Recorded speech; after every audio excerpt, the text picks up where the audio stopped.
我叫 Max，咁我今年係全球研究4年級。我上過好多唔同嘅莊，玩過好多唔同活動啦，但係最主要係玩 Ocamp 嘅。咁 Year One 做過大獎，之後做過 EC，咁上年就做咗營主。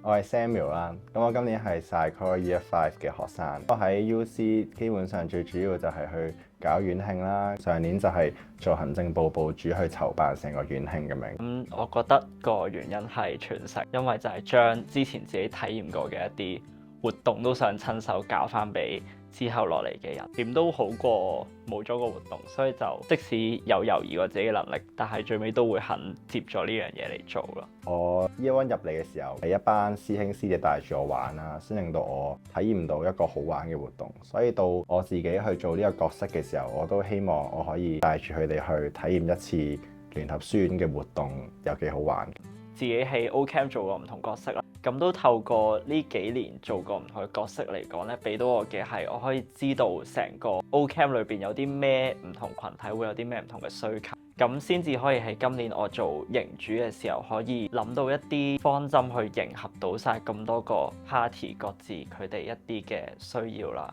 院慶對我嚟講一直都係一種唔衰得嘅活動，所以喺個活動嘅成果上面會更加重視一啲啦。咁所以我覺得呢一種嘅情緒會令到呢幾年籌辦院慶嘅時候有啲太大壓力，令到一班嘅籌委失咗嗰一種一齊玩嘅開心同埋回憶。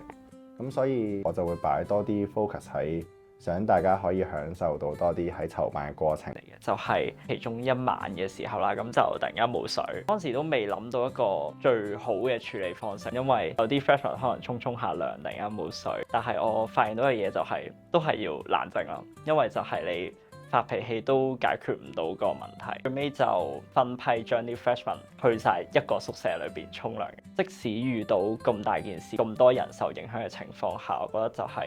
冷靜解決係最重要嘅咯。其實我遇過最大嘅挑戰，反而係我自己去做大組長準備 Ocamp 嘅時候，因為嗰一年係疫情，我哋完成咗個 Pre-Camp 之後，有一半以上我嘅一啲副員咧都係確診咗 Covid， 好驚 Ocamp 要變翻用 Zoom 嘅形式去做。去到正 Camp 嘅時候，其實都陸陸續續收到一啲 Freshman 佢確診嘅消息，處理疫情帶嚟嘅問題，可能真係我最大挑戰嘅嘢咯。溝通嘅時候唔可以用情緒去説話，各個部門都有自己壓力。咁去到大家想溝通嘅時候，就好容易會將啲壓力會投射咗落其他嘅部門身上。後尾我哋覺得冷靜、尊重咁樣溝通，其實好多時候都可以處理到件事。我覺得其實喺搞活動嘅時候，咁當然唔同嘅 party 一定會有可能唔同嘅意見。咁其實會出現唔同意見，本質其實就係大家睇件事嘅角度唔同。最緊要係要去嘗試了解對方其實想要啲乜嘢，或者對方最重視嘅係乜嘢。所以其實一路玩活動嘅時候，都真係覺得呢樣嘢都係我最